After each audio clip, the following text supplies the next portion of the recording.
So with the Europa League out the way, we can now fully focus on the Champions League final this weekend. Manchester City taking on Chelsea. They've already faced off 3 times this season. Manchester City winning their first game, but that was with Frank Lampard in charge. Since Tommy Tuchel took over, it's 2 games and 2 wins for Chelsea. Well, in Porto, ahead of the game for us is Gemma Soler. Gemma, I want to focus on the fact that normally Champions League week in these cities, the atmosphere is fantastic. Everywhere you look, there's a reminder that there is a big game around the corner. I imagine slightly different in Porto this year. Hello, then. Boa tarde.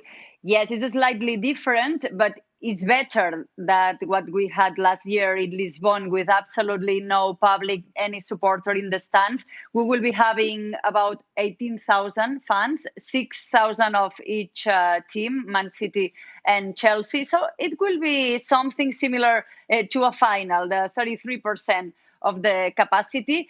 They are not here yet, most of the supporters. This is because they need a PCR 72 hours ahead of the game. So they will be landing in Portugal around Friday, Saturday to enjoy this game. But the city is ready. The city has this giant sculpture of the Champions League trophy and lots of pictures of the champions. The stadium, we've been there this afternoon and is ready. Everything is settled to have this final.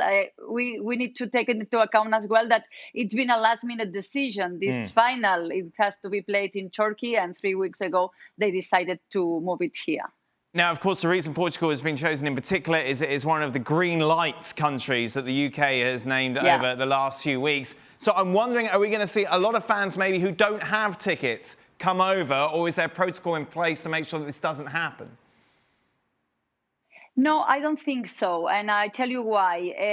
Manchester City, they had 6,000 tickets. They sold them all, but this has a reason. It's because the owner of Man City decided to pay the flight and the hotel for the fans who buy the ticket.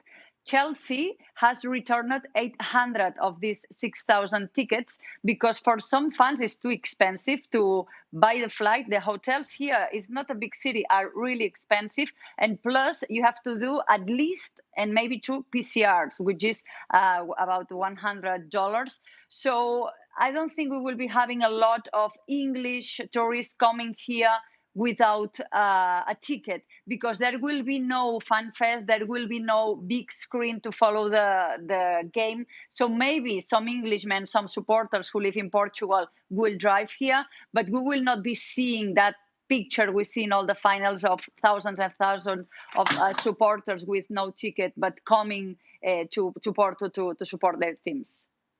Gemma, it's the first time we've had you on since the Spanish national team was announced. I just wanted to get your opinion on it. Of course, a lot of surprises, in particular, no Sergio Ramos. In fact, no Real Madrid players at all in the 23-man squad that Luis Enrique announced. I was just wondering, how was that received in Spain?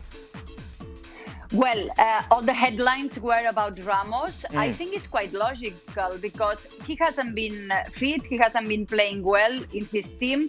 Real Madrid hasn't been able to win anything. So I think it's a little bit of logic that one of the biggest teams doesn't have any player. As Luis Enrique coach said, it's circumstantial. It's because if Ramos was fit, he will be there. If Nacho was fit, who will be there for sure. There's something curious is that the team who brings more players is precisely Manchester City.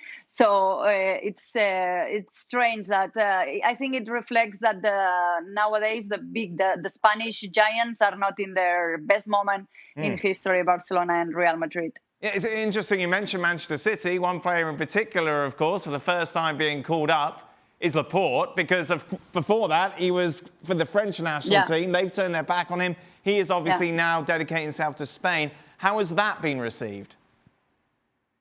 Well, it's been received good because Spanish supporters know that they had a problem in the back line, in the defendants, with Sergio Ramos not being fit, with problems with other defendants, with Gerard Piqué, who left the national team a couple of years ago. So it's all right. There's not like hard feelings like, okay, he played with France. No, it's nothing like that. It's a player which is important.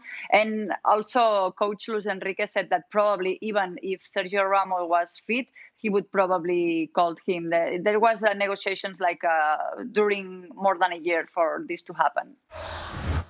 Thanks so much for watching ESPN on YouTube. And for more sports highlights and analysis, be sure to download the ESPN app. And for premium content and live streaming, subscribe to ESPN Plus.